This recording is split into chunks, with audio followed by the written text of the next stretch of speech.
I think अपना जो app के ऊपर इंटरेक्शन जो है स्टूडेंट्स के साथ में, this first time you are interacting, right? Okay, तो लेट्स सी, लेट्स सी, आज स्टार्ट आवर जर्नी कि हम लोग आज से अपनी जर्नी स्टार्ट करते हैं, क्योंकि फर्स्ट टाइम मेरा आप लोगों से मिलना हो रहा है। ज्योति, साहिज, खैलेश, जो भी हैं, रंजीता, चलिए स्टार्ट करते हैं।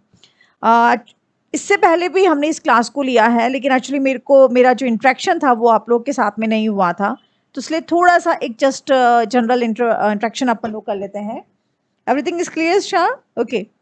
तो ये जो अपना सेशन चल रहा है, ये अपना बेसिक कॉन्सेप्ट्स को लेकर के चल रहा है। स्पेशली हम लोग इसके अंदर फ़ोकस कर रहे हैं बिगिनर्स को, जिनका इकोनॉमिक्स बैकग्राउंड बिल्कुल भी नहीं है, ताकि जब आपकी हायर इसके अंदर हम आएँगे, क्योंकि अगर आप देखेंगे तो करंट अफेयर्स के अंदर मोस्टली आपके जितने भी जो हैं, आपके इकोनॉमिक्स से टर्म्स जो हैं बहुत ज़्यादा आती हैं। अभी का आप यूपीएससी भी आपने पेपर देखा होगा, तो 14 टू 15 अराउंड क्वेश्चंस जो हैं, that is totally completely from the economics. और उसमें इतना बेसिक कॉन्सेप्चुअल क्वेश्चंस थे कि अगर आपको उसका बैकग्राउंड क्लियर नहीं है और आप सोचो कि जस्ट एक टॉपिक को रिलेटेड में जस्ट गो थ्रू जगहों से कर लेंगे, तो वो नहीं कर सकते। तो उसी चीज़ को देखते हुए, ताकि आपको बिल्कुल भी प्रॉब्लम नहीं आए, और ये जो बैच है, मैं इसको ये नहीं कह सकती हूँ कि ये स्पेशली फोकस हम यूपीएससी कर रहे हैं। ये उन सारे बिगिनर्स के लिए हैं जो आप एनडीए का एग्जाम दे दो, यूपीएससी का, एसएससी का, कोई भी आप एग्जाम देंगे, तो दिस इज द बेस। कहते हैं ना कि जब तक आपका एक बेस क्लियर नहीं होगा, जब तक आपका एक कोर क्लियर नहीं होगा, तो तब तक आपकी एडवांस स्टडी का कोई सेंस नहीं है। तो स्टार्ट करते हैं आज का सेशन, राइट? ओके। और एक और चीज़ आप लोगों से मैं कहना चाहूँगी कि प्लीज़ जितना ज़्यादा इंटरेक्शन हो सकता है रखिए। आपको कुछ भी अगर डाउट हो सकता है, तो आप उसी वक्त देन एंड देयर पूछिए, क्योंकि स्टूडेंट्स का रोल यही होता है डाउट्स का। जितना ज़्यादा आप डाउट्स पूछेंगे, उतने ये हमारी रिस्पॉन्सिबिलिटी है कि हम आपको अच्छे से करवाएं। तो डाउट्स पूछना आपका काम, वो नहीं पूछेंगे तो कोई मतलब नहीं है क्लास का, राइट? चलिए, तो देखिए, ये जो अपने स्टार्ट हुआ था, ये अपनी बेसिक इकोनॉमिक्स का स्टार्ट हुआ था, जिसमें काफ़ी टर्मिनोलॉजी हम दे चुके हैं स्टार्टिंग से, कि व्हाट इज़ इकोनॉमिक्स है। और इन पे एक्चुअली काफ़ी बार क्वेश्चन डायरेक्टली पूछे भी जाते हैं कि इकोनॉमिक्स क्या है। ये नहीं पूछते हैं, बट हाँ, ये है कि इसकी जो टाइप्स हैं वो आ जाते हैं। जैसे अभी रिसेंटली का भी आपने एग्जाम पेपर अगर देखा होगा 2021 वाला, तो उसमें मॉनेटरी पॉलिसी से रिलेटेड 2-3 क्वेश्चंस आए हैं, इन्फ्लेशन से रिलेटेड क्वेश्चंस आए हैं। मीन्स ये एक जनरल एक है जिस पे क्वेश्चंस काफ़ी बार आते हैं। इन्फ्लेशन पे बहुत फ्रीक्वेंट हर बार कोई ना कोई क्वेश्चन आता है। इकोनॉमी के स्टेटस पे आता है कि अभी कौन सी इकोनॉमी चल रही है, कौन सी टाइप की इकोनॉमी चल रही है, क्योंकि इकोनॉमी में हमेशा चेंजेस आते रहते हैं। कभी भी इकोनॉमी जो है वो एक स्मूथ, कभी भी एक पटरी पे नहीं चलती है। वो अप डाउन उसमें आते ही रहते हैं। अप होगी, फिर डाउन होगी, फिर डाउन होगी, फिर उसमें बहुत सारे कुछ काम किए जाएंगे जिससे वो ऊपर धीरे धीरे ऊपर आएगी। तो उसको एक टर्मिनोलॉजी के अंदर हमने अलग अलग एक नाम दे दिए हैं। कोई रिसेशन दे दिया है, कोई डिप्रेशन दे दिया है, कोई बूम दे दिया, तो इस टाइप से हमने बहुत नाम दिए हैं। फाइन। और ये भी क्वेश्चंस काफ़ी पूछे जाते हैं, जैसे आप इकोनॉमिक्स हैं तो इकोनॉमिक्स के फादर कौन है। जैसे इकोनॉमिक्स के बहुत सारे डायमेंशंस हैं। इकोनॉमिक्स का मतलब ये नहीं है कि सिर्फ एक सिंपल आपने जो पढ़ते हो आप लोग माइक्रो एंड मैक्रो, बहुत सारे डिफरेंट जो है इसके डायमेंशंस हैं। चाहे हम सोशल इकोनॉमिक ले लो, बिहेवियरल इकोनॉमिक्स ले लो, आपके बहुत सारे इंडस्ट्रियल, तो बहुत सारे हैं। तो उन सब पे भी डायरेक्टली आपके बहुत बार क्वेश्चंस आते हैं। तो इस बेसिक टर्मिनोलॉजी के साथ में जो हम आज स्टार्ट कर रहे हैं, उसके साथ में हम वो सारी चीज़ें भी करेंगे जिसपे आपका क्वेश्चंस आपके पूछे जाते हैं। फाइन। ओके। दुर्गा, बफरिंग हो रहा है।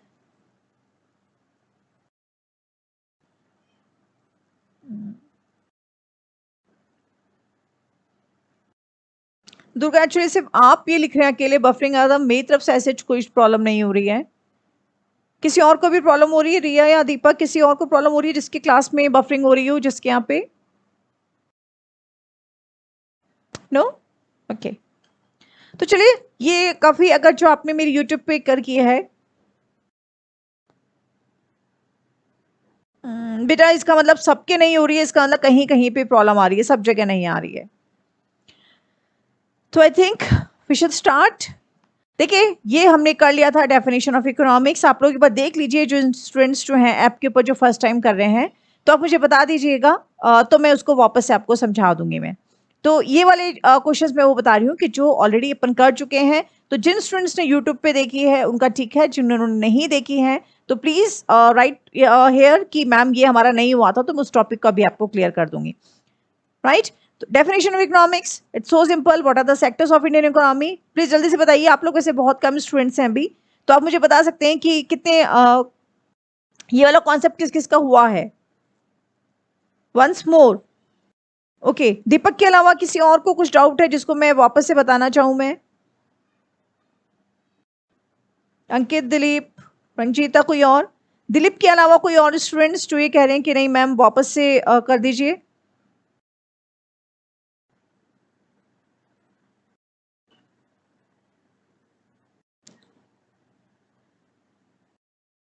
हम्म, वर्षा, हाँ वर्षा का तो मुझे पता है, वर्षा तो कहती है। रंजीता, रश्मि, गुड आफ्टरनून। कोई डाउट नहीं है? ज्योति, ज्योति एक्चुअली आपने मेरी क्लास ज्वाइन कर रखी है शायद, इसलिए आप कह रहे हैं। चलिए ठीक है। इसका मतलब दीपक आप ही को थोड़ा सा इशू आ रहा है, तो मैं जस्ट एक थोड़ा सा मैं रफली ले लेती हूँ मैं ना, रफली नहीं मतलब थोड़ा सा एक ऊपर से ले लेती हूँ मैं।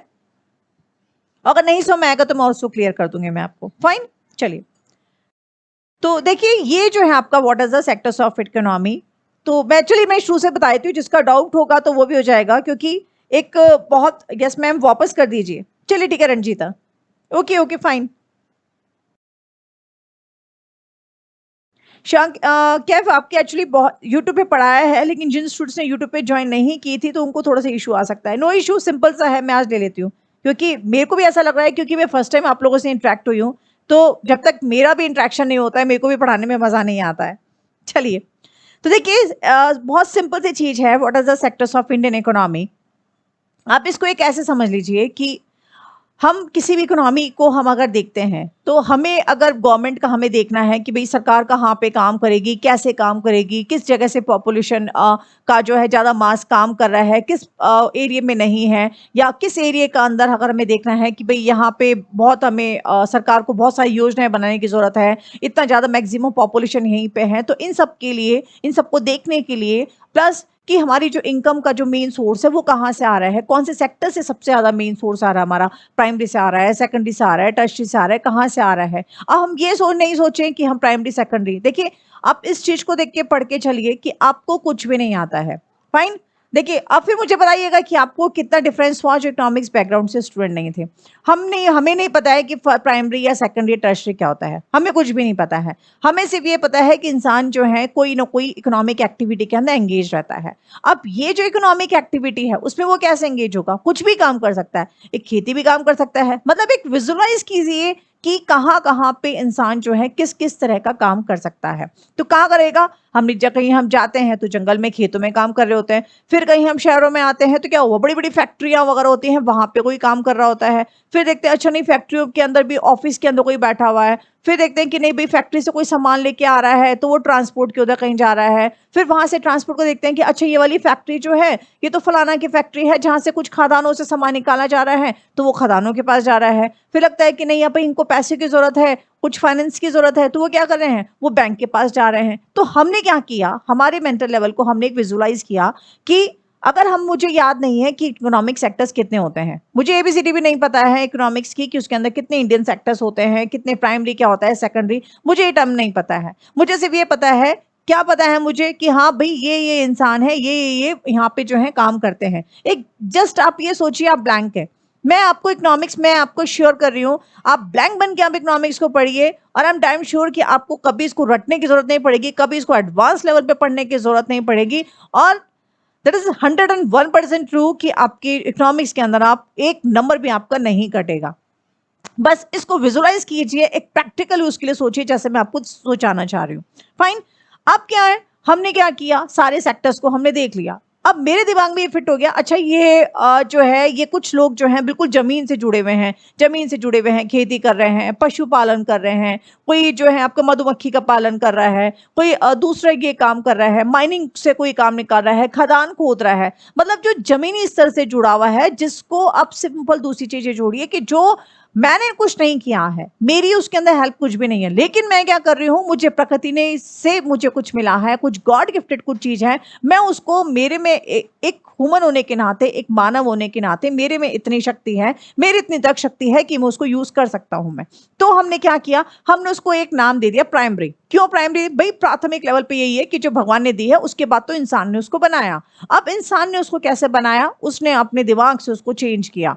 आटे को उसने चेंज क्या किया, गेहूं यहाँ से लिया, उसको मिक्सी में पीस दिया या मशीन में पीस दिया, उसका आटा बना दिया, उसका बिस्किट बना दिया, और दुनिया भर की चीजें उसके बना दी है। वहां से शहद लेकर के आए, शहद को यहाँ पे दवाइयों में डाल दिया, पतंजलि में डाल दिया, दुनिया भर के अंदर चीजों के अंदर डाल दिया। वहां से हम टाइल्स लेकर के आए, पत्थर निकाला, पत्थर की कटिंग कर दी, उसको क्रशिंग कर दिया, उसकी टाइल्स बना दी, उसकी बहुत सारी चीजें हमने बना दी। तो यहां मैंने क्या किया, वहां से एक सेक्टर से उठाया, जिसको मैंने क्या नाम दे दिया, जो एक नेचर से दिया था, जो भगवान ने दिया था, उसको मैंने एक प्राइमरी नाम दे दिया। वहां से मैं दूसरी जगह ले आई, दूसरे को मैंने क्या किया, क्योंकि वो सेकंड स्टेप पे था, मैंने उसका नाम सेकेंडरी रख दिया।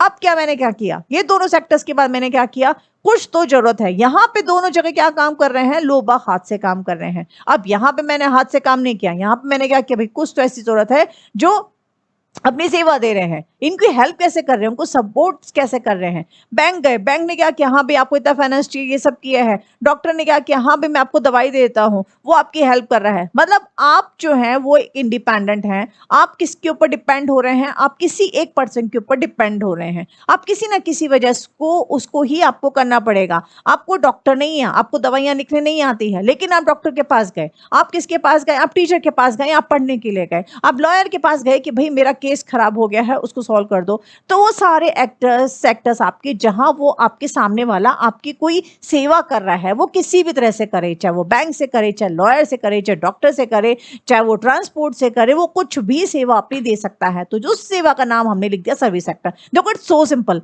हमने कोई दिमाग नहीं दौड़ाया, लेकिन हमने बोल दिया शायद ऐसे नाम लिखा होगा। यहां तक क्लियर, जल्दी से बताइए, यहां तक क्लियर सबको? Very good afternoon. ओके,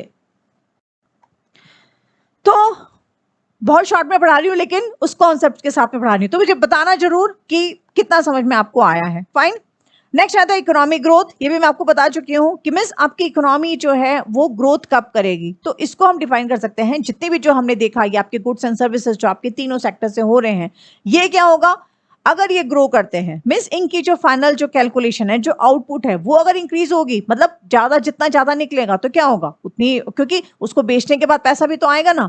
तो वो क्या हुआ, ये देखो, ये हमने यहां से ले लिया, सपोज आपके सेक्टर्स ले लिए मैंने आपको।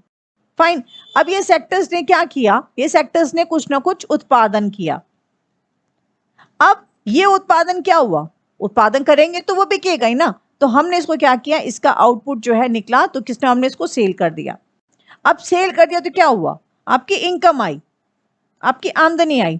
इनकम आएगी तो क्या होगा, आपकी किस में आएगी, इनकम आपके पास भी आएगी। आप करोगे तो क्या होगा, आप डिमांड करोगे, डिमांड करोगे तो क्या होगा, वापस से सरकार आपका करेगी। तो इनडायरेक्टली ये जो पैसा था वो क्या हो गया, आपकी जीडीपी हो गया, मीन्स आपके देश में पैसा आ गया। और जैसे ही जीडीपी आपकी राइज करेगी तो क्या होगा, आपकी इकोनॉमी भी आपकी कैसी होगी, ग्रोथ करेगी। तो ये भी आपकी राइज करेगी। देखिए कुछ ना कुछ एक सर्कल बना करके चलिए, आपको इजीली आ जाएगा। यहां तक क्लियर सबका? जल्दी से बताइए, यहां तक क्लियर सबका? तो देखिए इकोनॉमिक ग्रोथ की मैंने कोई मोटी मोटी डेफिनेशन नहीं पढ़ी है, मैं कभी भी ऐसे पैराग्राफ राइटिंग के अंदर या पैराग्राफ डेफिनेशन के अंदर नहीं जाती हूं मैं। ये जस्ट एक फॉर्मुलेटी लिख रही है, मैं नहीं चाहती आप इसको करें। कोशिश करिए जितना शॉर्ट में कर सकते हैं, जितना बुलेट वर्ड में कर सकते हैं उतना करिए। और इसको अपन पढ़ेंगे भी नहीं, क्योंकि मुझे पता है जितने भी उजांकियंस हैं वो सारे, उनकी कॉन्सेप्ट क्लियरिटी इतनी अच्छी है कि वो इस सबको एक अपने वर्ड में लिख देंगे। फाइन, तो चलिए ये हो गया अपने इकोनॉमिक ग्रोथ, बिना हमने इसको पढ़े हुए हम कर सकते हैं। अब देखिए एक रीडिंग लगा लेते हैं भले अपन इसकी। It can be defined as an increase in the value of goods and services produced in the economy. कब, एक साल के अंदर। ये वैल्यू कैलकुलेशन क्या है, परसेंटेज में काउंट कर रहा है। कैसे, जीडीपी के अंदर। जीडीपी क्या है, मैं बहुत बार बता चुकी हूं आपको, क्या है, एक साल के अंदर। एक साल के अंदर कहां पे, एक पॉलिटिकल बाउंड्री के अंदर। पॉलिटिकल बाउंड्री किसकी है, किसी की देश की भी हो सकती है, जो सीमा है। तो एक साल के अंदर एक पॉलिटिकल बाउंड्री के अंदर क्या हुआ, टोटल आउटपुट, टोटल आउटपुट जितना भी हुआ उसको हम क्या बोलेंगे, आपका जीडीपी। सो सिंपल, कोई डेफिनेशन लिखने की जरूरत नहीं है मुझे। अब देखिए ये टेनो कैलकुलेट कैसा हो रहा है, रियल टर्म्स में इसको हम कैलकुलेट करते हैं, where the effect of variation in the value of goods and services due to inflation जो है आपकी काउंट होती है। अब देखिए थोड़ा सा अपन इसको आगे चलेंगे एडवांस में लेकर के। ये पॉइंट्स मैं आपको बहुत बार बता चुकी हूँ कि आपकी इकोनॉमिक ग्रोथ, अब जैसे देखिए हम इसको पॉइंट नहीं पढ़ेंगे, अब ये सोचिए, इमेजिन कीजिए इकोनॉमिक ग्रोथ आपको करनी है। मिस हमने ये पढ़ लिया इकोनॉमिक ग्रोथ कैसे होगी, तो आपका प्रोडक्शन होगा, प्रोडक्शन होगा तो क्या होगा, आप डिमांड करेंगे, डिमांड करेंगे तो क्या होगा, आपको एम्प्लॉयमेंट होगा। देखिए, तो ये सारी चीजें क्या हो गई, जब आपकी टोटल इनकम आएगी तो क्या होगा, आपकी ऑटोमेटिकली इकोनॉमी आपकी ग्रो करेगी। अब हमने ये कुछ भी पॉइंट नहीं पढ़ा, अब मेरे दिमाग से सोचिए, अपने खुद के दिमाग से सोचिए कि इकोनॉमी कैसे ग्रो करेगी। तो कैसे सोचिए कि देखिए, ह्यूमन रिसोर्स का यहाँ पे मतलब क्या होता है, हम लोग क्या है, एक ह्यूमन रिसोर्स है। क्यों? क्योंकि हम ही तो काम करेंगे ना, मशीन भी कोई अपने आप तो काम नहीं कर लेगी। मशीन किसने बनाई, हमने बनाई। मशीन को हम क्या कर रहे हैं, मशीन को हम आउटपुट दे रहे हैं, उसको हम कर रहे हैं कि हाँ पे इसको ऑपरेट करना है, ऐसे करना है। तो क्या हुआ, एज अ ह्यूमन रिसोर्स हमने क्या किया, हमारी अगर स्किल है, वो नहीं कहते हैं कि अगर सपोज करिए कि किसी एक गांव के अंदर 50 लड़के हैं, राइट। अब ये जो 50 लड़के हैं वो ठीक है पूरा पूरे दिन इधर मस्ती मस्ती सब कर रहे हैं और कुछ किया नहीं, स्किल कुछ है नहीं, कोई कौशल है नहीं, ठीक है, बस अपनी गाय चला ली, ये करवा ली, दुकान पे बैठ गए, दूध निकाल लिया, बेच दिया, फाइन। उसी जगह एक दूसरा गांव है, उसके अंदर भी 50 लड़के हैं, वो बड़े अच्छे पढ़े लिखे लिखे, सबके सब वहीं गांव में पढ़े, कोई इंजीनियर बन गया, कोई ना उसने अपनी दूसरी फैक्ट्री डाल दी, किसी ने दूसरी जो है वो आटा वाटा लेके आए थे, उसके लिए कुछ दूसरी मशीन कर दी, कुछ ने बेकरी डाल दी, उनसे प्रोडक्ट कर रहे हैं, तो वो ज्यादा पैसा कमा रहे हैं। तो क्या डिफरेंस हुआ, एक क्या था जिसमें कुशल नहीं था, उसको कुछ भी नहीं आता था, एक कैसा था, वो बिल्कुल कुशल था, उसने उसको चेंज कर दिया। तो क्या होगा, जहां पे इनकम जनरेट कहां पे होगी ज्यादा, ऑब्वियसली बात है, जो कैपेबल होगा, जिसके अंदर कुछ स्किल होगी, जो कुछ चेंज करना चाहोगा। तो ह्यूमन रिसोर्स अगर इकोनॉमी ग्रो करेगी तो ये सबसे बड़ा फैक्टर क्या है कि वहां के लोगों की स्किल पे डिपेंड करता है। नहीं कहते हैं कि जापान बहुत टेक्निकल और एडवांस हो गया है, रशिया बहुत टेक्निकल एडवांस हो गया है, तो हम ये क्यों बोल रहे हैं, क्यों भाई, क्योंकि वहां के लोग जो हैं वो आपके ज्यादा आपके कर रहे हैं, फाइन, ओके। अब दूसरी चीज क्या हो गई आपकी, जस्ट वेट।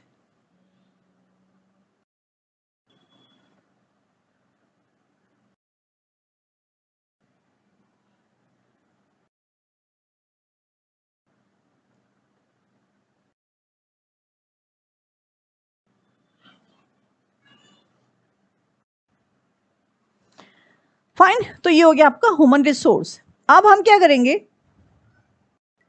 Just wait. दूसरी चीज हो गया है कि आपकी इंफ्रास्ट्रक्चर डेवलपमेंट। इंफ्रास्ट्रक्चर डेवलपमेंट का मतलब क्या होगा कि जहां पे भी आपका जो है आपका डेवलपमेंट हो रहा है, क्योंकि हमें पता है इसका बहुत ज्यादा फोकस करता है कि कितना आपका डेवलपमेंट हो रहा है, तो जितना ज्यादा आपका इंप्रूवमेंट होगा उसके अंदर उतना ही ज्यादा क्या होगा, आपका इंक्रीज आपका इन्वेस्टमेंट होगा। प्लान यूटिलाइजेशन, सीधी सी बात है भाई कि अगर आप हर चीज आप प्लानिंग वे के अंदर करेंगे तो ही आपकी इकोनॉमी ग्रो करेगी। अगर आप प्लान नहीं है तो कहां से करेंगे। उन्हें कहते हैं कि आपने कुछ किया है, कुछ बर्थडे पार्टी कुछ कर रहे हैं, अगर अनऑर्गेनाइज वे में होगा, बिल्कुल अनप्लान्ड होगा, तो क्या होगा, बिल्कुल सिस्टमेटिक नहीं होगा। फाइन, सेम ऐसे ही जितने भी जो आपके रिसोर्सेज है, अगर हम प्लान वे में उनको यूज कर रहे हैं तो क्या होगा, एक कहते हैं ना कि आपका जो आजकल हम चल रहे हैं कि बहुत कहते हैं कि वेस्ट आउट ऑफ जो है आपका कुछ हम बना रहे हैं, जस्ट टू मिनट।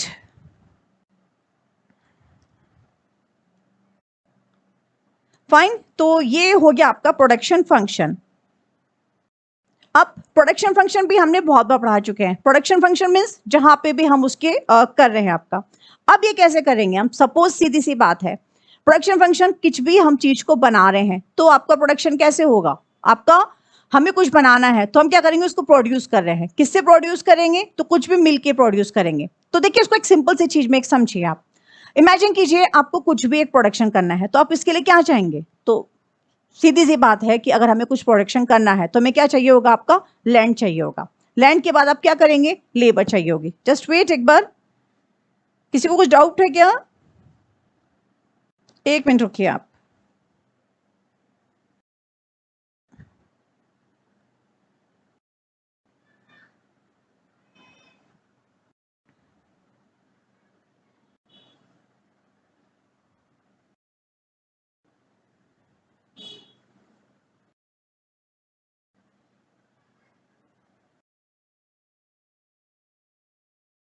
यहां तक क्लियर है सबका,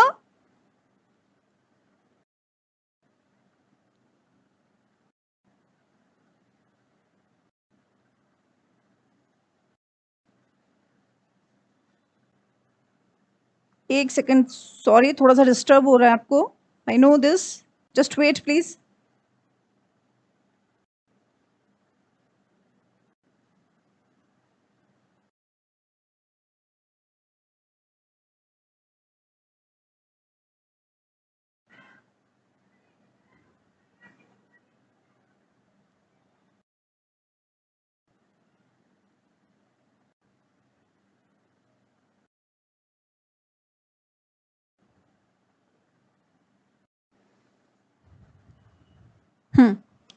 अब बताइए यहां तक किसी को कोई डाउट?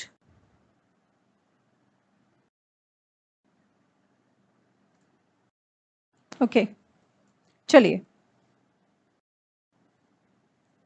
सॉरी, थोड़ा सा डिस्टर्बेंस हो गया आज आपको। अब चलिए नेक्स्ट चलते हैं अपन। यहाँ पे भी अपन करते हैं, इंटरमीडिएट भी अपन काफी बार कर चुके हैं।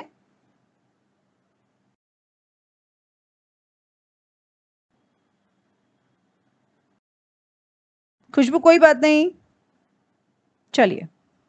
अब देखिए अपन नई से स्टार्ट करेंगे। अपन यहां से मेरे ख्याल से अपन का स्टार्ट करना बाकी था। अब देखिए ब्रांचेस ऑफ इकोनॉमिक्स में काफी बार फ्रीक्वेंट क्वेश्चन आपका पूछा जाता है। इंटरमीडिएट और ये फाइनल पे कभी नहीं पूछते हैं, वो मैं आपको पहले ही बता चुकी हूँ मैं। तो प्लीज ये पीडीएफ एक बार देख लीजिएगा, फिर किसी को अगर कुछ डाउट है तो मैं वो भी आपको बता दूंगी मैं। Fine.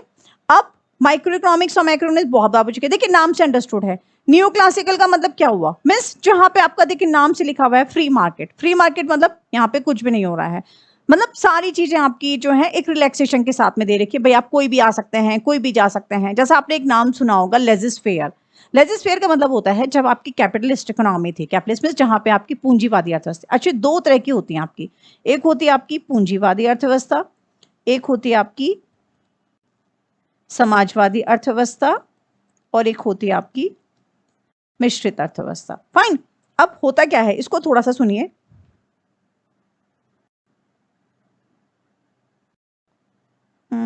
Ma'am, today newspaper mentioned that government away from COVID job for children's. Okay, मैं आपको बताऊंगी वो चीज भी डिटेल में। तो देखिए एक बार ये थोड़ा सा सुन लीजिए क्या होता है ये पूंजीवादी मतलब क्या होता है। अब देखिए इसको भी हम नाम से हम नहीं पढ़ेंगे, हम इसको एक कॉन्सेप्ट सोचेंगे। अच्छा इसको नाम क्यों दिया है? क्यों दिया है? पूंजीवादी का मतलब क्या हुआ? आपकी एक ऐसी अर्थव्यवस्था जहां पे हम पूंजी लग रही है, मीन्स जहां पे कैपिटल लग रही है। अब क्या होगा अगर कैपिटल लग रही है आपकी, तो क्या होगा? आपका पैसा लगेगा उसके अंदर, राइट? अब एक सेकेंड,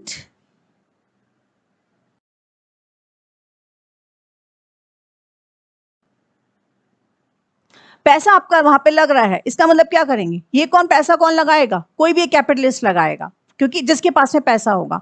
अब वो पैसा लगाएगा तो क्या होगा? उसको फायदा भी तो होना चाहिए ना। तो इसका मतलब मैंने मेरे दिमाग से सोचा कि पूंजीवादी अर्थव्यवस्था क्या हुई? जहां पे पूंजी लगी हुई है। अब पूंजी किसकी लगेगी तो क्या करेगा? कोई फ्री फोकट में तो अपनी पूंजी को लगाएगा नहीं। तो उसने क्या किया? मैं काम तभी करूंगा जब मुझे फायदा होगा, जब मुझे प्रॉफिट होगा। तो वो क्या करेगा? वो सिर्फ अपने प्रॉफिट के बारे में सोचेगा, वो जन कल्याण के बारे में नहीं सोचेगा, वो वेलफेयर के बारे में नहीं सोचेगा। वो सिर्फ वो काम करेगा जिससे उसको फायदा हो सकता है। तो मैंने ऐसी अर्थव्यवस्था का नाम क्या रख दिया? पूंजीवादी अर्थव्यवस्था। मीन्स ऐसी अर्थव्यवस्था जिसके अंदर मशीनें काम आ रही हैं, जिसके अंदर आपका जो इकोनॉमिस्ट है, जो भी आपका प्रोफेशनलिस्ट है, या जो भी आपका एंटरप्रेन्योर है, जो भी उद्योग करता है, वो किस लिए काम कर रहा है? सिर्फ प्रॉफिट मोटो के लिए, उसके अलावा उसका कोई मोटो नहीं है। फाइन। अब सोचिए ऐसी अर्थव्यवस्था कैसी थी? तो हमें हिस्ट्री हम पढ़ते हुए आ रहे हैं। जब आपके ब्रिटिशर्स यहाँ पे आए थे तो वो क्या करते थे? सिर्फ अपने फायदे के बारे में सोचते थे। उन्होंने हमारे कल्याण के बारे में कभी नहीं सोचा। बहुत सारे राजा महाराजा भी ऐसे थे जिनका सिर्फ ये था कि बस हमें अपना जो है एक्सपेंशन को बढ़ाना है। तो जहां पे सिर्फ एक सेल्फ मोटिवेटेड हो जाती है, जहां पे आपका गवर्नमेंट का इंटरवेंशन जो है आपका बिल्कुल नहीं होता है, सिर्फ एक प्रॉफिट मोटो के लिए आपकी अर्थव्यवस्था जाती है, तो उसको हम बोलते हैं आपके पूंजीवादी अर्थव्यवस्था। फाइन। दूसरे क्या हो गए? आपकी समाजवादी अर्थव्यवस्था। अब नाम से ही मालूम पड़ रहा है समाजवादी मतलब समाज से रिलेटेड है। समाज से रिलेटेड है मतलब आपके वेलफेयर से रिलेटेड है। वेलफेयर से रिलेटेड मतलब कल्याण से रिलेटेड है। कल्याण से रिलेटेड है, इसका मतलब क्या हुआ कि वो क्या कर रहा है? अब देखिए इसको ऐसे बनाइए, समाज से रिलेटेड है, राइट? समाज से इसका मतलब क्या होगा? आपके वेलफेयर से रिलेटेड है। वेलफेयर से रिलेटेड क्या होगा? ये प्रॉफिट लेस है, यहाँ पे प्रॉफिट नहीं कमाया जा रहा है, यहाँ पे प्रॉफिट लेस है। और यहाँ पे क्या किया जा रहा है? सिर्फ जनता का कल्याण किया जा रहा है। कल्याण किया जा रहा है तो कौन करेगा काम? सिर्फ सरकार ही काम कर सकती है, क्योंकि सरकार की ही रेस्पॉन्सिबिलिटी है लोगों के बारे में सोचना। तो ऐसी अर्थव्यवस्था को मैंने क्या बोल दिया? आपकी समाजवादी अर्थव्यवस्था, राइट? क्योंकि समाज से जुड़ी हुई है। कितना इजीली हो गया, इसको इजीली समझ लीजिए। समाजवादी मतलब समाज से रिलेटेड। कौन चलाएगा? सरकार चलाएगी। किसके लिए चलाएगी? लोगों के लिए चलाएगी। प्रॉफिट होगा क्या वहां पे? नहीं होगा। क्या सोचा जाएगा? लोगों के कल्याण के बारे में सोचा जाएगा। और क्या होगा? जितना भी जो आपका प्राइवेटाइजेशन है वहां पे नहीं होगा। ये है थोड़ा सा रिलैक्सेशन वह सब होगा। तो ऐसी अर्थव्यवस्था को हमने क्या कह दिया? समाजवादी अर्थव्यवस्था। अब जैसे आपने देखा होगा कि अभी रिसेंटली जो हमारे जो एक जो आपके पोर्ट्स के अंदर जितने भी जो हम ये बारूद और ये सब बनते थे, हमारे जो मिलिट्री वेपन्स वगैरह बनते थे, वो भी हमने प्राइवेटाइजेशन कर दिया है, इंडियन एयरवेज को भी हमने प्राइवेटाइजेशन कर दिया है। तो ये सब हम क्यों कर रहे हैं कि कहीं ना कहीं समाजवादी जब अर्थव्यवस्था होती है जहां पे सरकार कल्याण की बात करती है, तो वहां पे क्या होता है, थोड़ा सा लॉस भी होता है, क्योंकि वहां पे वो प्रॉफिट मोटर नहीं होती, वहां पे से उसको देखना पड़ता है। तो उसके लिए क्या करते हैं, थोड़ा सा हमने क्या किया, बाद में एक ऐसी अर्थव्यवस्था है कि चलो भाई अब दोनों मिलकर काम करते हैं, क्योंकि उनके पास टेक्नोलॉजी है, उधर टेक्नोलॉजी नहीं है, वहां पे वो लोगों के बारे में सोच रहे हैं, और यहाँ पे हम क्या कर रहे हैं, आपके उनके अपने पैसे के बारे में सोच रहे हैं। तो दोनों ने क्या किया, एक टाई अप किया कि चलो भाई दोनों साथ में मिलकर काम करते हैं। तो ऐसी अर्थव्यवस्था को हमने क्या नाम दे दिया, हाँ हमने ऐसी अर्थव्यवस्था को नाम दे दिया आपका ये आपकी मिश्रित अर्थव्यवस्था। मिस ऐसी अर्थव्यवस्था जहां पे आपके समाजवादी और पूंजीवादी दोनों मिलकर काम करते हैं, उस अर्थव्यवस्था को बोलते हैं हम मिश्रित अवस्था। यहां तक क्लियर है क्या सबको? जल्दी से बताइए, जल्दी से बताइए, यहां तक सबको क्लियर है? यहां तो कोई डाउट कुछ भी? देखिए बिना लिखे हुए अपन इसको पढ़ाई करेंगे, अपन कुछ भी नहीं पढ़ रहे हैं इसके अंदर ऐसा।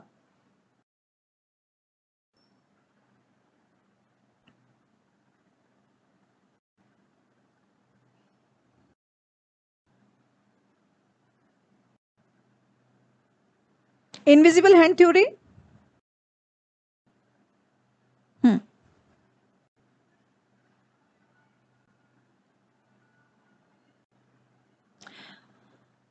कैफ बेटा देखिए ऐसी है कि कैपिटलिस्ट जो होगा वो कभी भी सोसाइटी की वेलफेयर के बारे में वो कभी भी नहीं सोचेगा।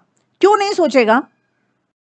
क्यों नहीं सोचेगा? अब देखिए सिंपल सी चीज है, कभी आपने देखा कि इतना जो सफाई अभियान चला था, या जो चला था कि खुले में जो है शौच मुक्त जो हमारा एक अभियान चला था बहुत बड़ा। तो देखिए अगर हम किसी प्राइवेट की बात करेंगे, अब लाखों करोड़ों जो हैं आपके सरकार ने जो है जगह जगह जो है बूथ बनाए थे, गांव में जाकर के शौचालय बनाए। तो वहां पे क्या था, कोई वहां पे किसी को पैसा नहीं था। अब सोचिए, अब इतना करोड़ों का इन्वेस्टमेंट जगह जगह जगह जाकर के वहां पे सर्च करना, ये सब करना, कोई प्राइवेट वाला अगर उसको पैसा नहीं मिलेगा, कोई उसको फायदा नहीं होगा, तो वो अपनी जेब से ऐसे ही थोड़ा निकालेगा। समझ रहे हैं ना आप? बिल्कुल। तो देखिए यही है कि कैपिटलिस्ट जो है वो तभी काम कर सकता है जब उसको थोड़ा सा पैसा होगा, क्योंकि उसको जेब से पैसा मिल रहा है। सरकार को जेब से पैसा नहीं मिल रहा है, सरकार फंडिंग करके कर रही है। हम लोग जो टैक्स दे रहे हैं, जितना भी जो हम टैक्स दे रहे हैं, या जितना भी जिसको रेवेन्यू कलेक्शन हो रहा है, वो किसी भी सोर्स से हो रहा है, चाहे आपके टोल टैक्स होता है, कहीं से भी होता है, तो उस अमाउंट को ही वो लगा रही है। तो उनके पास एक ट्रस्ट वो कर रही है, उनका काम ही है ये सरकार का। हम जैसे हमारी जो डेमोक्रेसी है, डेमोक्रेसी मतलब क्या है, हम सरकार के लिए, सरकार हमारे लिए है। तो वो हमारे बारे में नहीं सोचेंगे तो किसके बारे में सोचेंगे? तो कैपिटलिस्ट कभी भी इतना जो है वेलफेयर के लिए नहीं सोचेगा। सोचेगा कुछ एक लेवल तक। जैसे अभी कोविड का जो था, अभी आप एग्जांपल ले सकते हैं कि कोविड का भी चला था, तो कोविड में क्या था, वहां पे जैसे बहुत लोगों ने जो है काफी पैसे दिए, सब कुछ दिया, तो वो एक हो सकता है, लेकिन वो पूरी जिंदगी वो अपना पैसा नहीं लगाएगा। उस टाइम आपने देखा होगा, आप ये एग्जांपल दे सकते हो कि कुछ उनके लिए किया, बहुत सारे करोड़ों रुपए डोनेशन भी किए, बहुत फिल्म स्टार्स ने भी किए, बहुत सेलिब्रिटीज वगैरह ने भी किए, बट हमेशा ये चीज पॉसिबल नहीं होती है। Clear point? Yes, capitalist economy maximum utilize for desire. Fine, यहां तक क्लियर है आप सबका? चलिए मेरे ख्याल से नेक्स्ट और मिश्रित क्या हो जाएगा, मिश्रित जहां पे आपकी कंबाइंड हो रही है, मीन्स आपकी जहां पे दोनों इकोनॉमीज आपके साथ में काम करती हैं, उसको हम बोलते हैं मिश्रित अवस्था। राइट, मेरे ख्याल से एक्चुअली आपका क्लास का टाइम भी हो गया, और क्योंकि ये मैं स्टार्ट करूंगी तो ये बिल्कुल बीच में रह जाएगा। तो shall we leave this class, ताकि कल से जो है अपन एक different. Yes ma'am, capitalist all about profit. Okay okay, जल्दी बताइए, shall we leave this class? Actually ये जो टॉपिक्स हैं, और कल जो है पूरा एक डिफरेंट वे के अंदर पढ़ेंगे, क्योंकि ये बीच में छोड़ देंगे तो बिल्कुल समझ में नहीं आएगा। क्योंकि शायद मेरे ख्याल से नेक्स्ट आपकी क्लास भी 1 बजे के बाद में, तो पहले छोड़ दे बेटर है, क्योंकि वो बीच में इंटरव्यू रह जाएगा। तो इट्स बेटर कि उसको बीच में कुछ करके अपन उसको कल उसको पूरे नए टॉपिक से स्टार्ट करते हैं। फाइन, चलिए good by two everyone, thank you so much. और प्लीज मुझे जल्दी के लेके बताइएगा कि आपको आज कितना समय आया, क्योंकि मेरा इंटरेक्शन आज आप लोगों से फर्स्ट टाइम ही हुआ था। और प्लीज आपके नोट्स जरूर बताइएगा कि इतने से कि आप नोट्स कैसे बनाते हैं। फाइन, चलिए okay, thank you so much to all.